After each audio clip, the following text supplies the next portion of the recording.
네, 안녕하세요, 여러분. 주식 알려주는 여자 주식 누나입니다. 5월 19일 목요일 아침, 우리가 잠든 사이 밤새 미국 증시에선 어떤 일이 있었는지 체크해 드리도록 하겠습니다. 네, 뉴욕 증시 급락했습니다. 뉴욕 증시는 대형 소매 업체인 이 타깃이 실적 쇼크를 기록한 가운데 인플레이션 우려가 부각되면서 3대 지수 모두 급락세를 기록했습니다. 다우 지수 마이너스 3.57% 하락을 했고 S&P 500 지수 마이너스 4.04% 하락했습니다. 그리고 나스닥 지수 무려 마이너스 4.73% 하락 마감이 되었는데요. 이 다우지수랑 S&P 500 지수 2020년 6월 이후 최대 낙폭을 기록했습니다. 이러다 보니 또 투심이 많이 꺾이는 흐름이 나타났죠. 전일 월마트가 부진한 실적을 발표한 데 이어서 이날 타깃도 시장 예상보다 부진한 실적을 발표하면서 증시의 악재로 작용이 되었습니다. 타깃은 1분기 2.19달러의 주당 순이익을 기록했다고 발표했는데요. 이는 시장 예상치 3.07달러를 크게 하회하는 수치였습니다. 이와 관련해서 타깃은 매출은 예상은 웃돌았으나 비용 증가로 분기 순이익이 절반으로 줄었다라며 연료비 상승과 인건비 증가 등의 추세는 올해 말까지 계속될 것이다라고 밝혔습니다. 이어 연간 영업이익률이 약 6%가 될 것으로 예상을 했었는데 이는 이전 예상치 8%를 밑도는 수준입니다. 이 같은 실적 쇼크 속 타깃 주가가 25% 가까이 폭락을 했고요. 월마트도 연일 하락세를 이어갔습니다. 그리고 메이시스랑 콜스도 동반 급락세를 기록했습니다. 그리고 또 주택수리 가정용품 유통업체 로우스도 주당 순이익을 이제 3.51달러 발표하면서 시장 예상치를 웃돌았는데요. 매출액은 236억 6천만 달러로 시장 예상치를 밑돌았습니다. 이 전날에 제롬 파월 페드 의장의 인플레이션 억제 의지를 확인했었지만 대형 유통기업들의 비용 부담이 생각보다 큰 것으로 나타나면서 인플레이션 공포는 물론 경기 침체 우려가 재부각됐다라고 해석할 수가 있어요.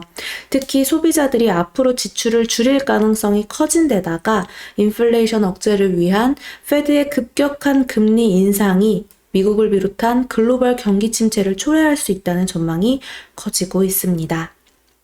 과거 금융시장 버블을 여러 차례 예측한 것으로 유명한 거물 투자자 제러미 그랜섬은 이날 CNBC 방송에 출연해서 최근 주식시장이 2000년 닷컴 버블과 유사하다며 거품이 빠지는 과정이 시작됐다라고 밝혔습니다. 그랜섬은 표면적으로 이번 버블은 미국의 기술주에 집중됐다는 점에서 2000년과 매우 많이 닮았다라고 하면서도 2000년과 몇 가지 다른 점이 있는데 그때보다 더 심각하다는 사실이라고 지적했습니다. 한편 공포지수로 불리는 시카고 옵션거래소 변동성지수, 빅스 지수죠.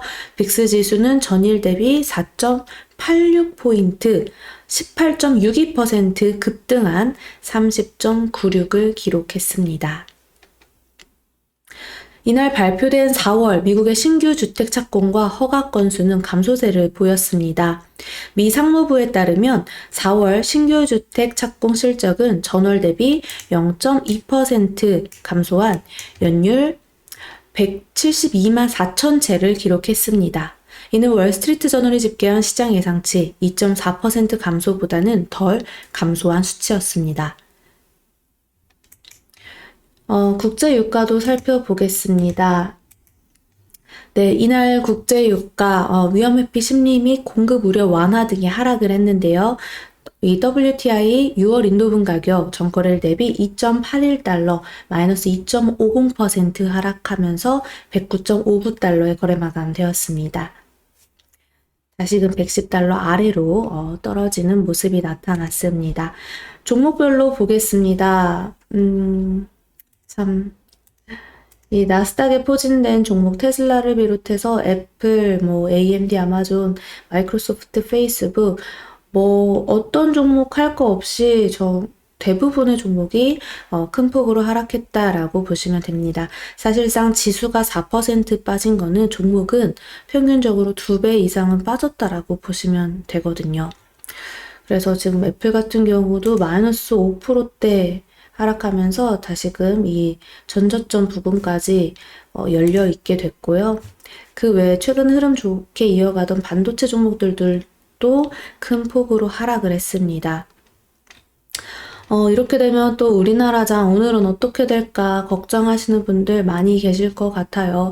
사실상 뭐 우리나라장이 지금 계속 미국과 커플링 되는 모습은 아니었기 때문에 오늘도 우리는 외국인과 기관의 수급에 좀 주목을 해야 되지 않을까 싶습니다. 어제 같은 경우는 한국장 보면은 이렇게 코스피 지수를 보면 나름대로 갭상승 출발 후 음봉으로 밀리긴 했으나 좀 견고하게 버텨서 끝났죠. 이유는 매도가 기관에선 나왔지만 외국인은 오히려 매수로 들어와 줬기 때문에 지수를 좀 받쳐줬는데요. 그 중심에는 역시 삼성전자가 있었습니다. 오늘장 사실 이렇게 되면 개파락 출발할 확률도 매우 높은데 오늘도 연이어서 이 외국인이 수급을 넣어주냐 안 넣어주냐에 따라서 좀 방향성이 많이 갈릴 것 같아요. 우리 오늘도 한번 오전장 차분하게 지켜보면서 크게 걱정하지 마시고 이미 뭐 이렇게 두들겨 맞고 온 거 어쩌겠습니까? 우리 그냥 좀 담담하게 지켜보면서 대응 잘 할 수 있도록 해봅시다. 우리 이따 오늘도 주식누나가 라이브 방송 1시에 진행할 테니까요. 1시에 만나서 같이 공부해요. 그럼 오늘 미국 증시 마감 브리핑 여기까지 하겠습니다. 미국장 안 좋게 끝났다고 우울해하지 마시고 우리 같이 오늘도 화이팅 합시다. 이상 주식 알려주는 여자 주식누나였습니다. 또 만나요.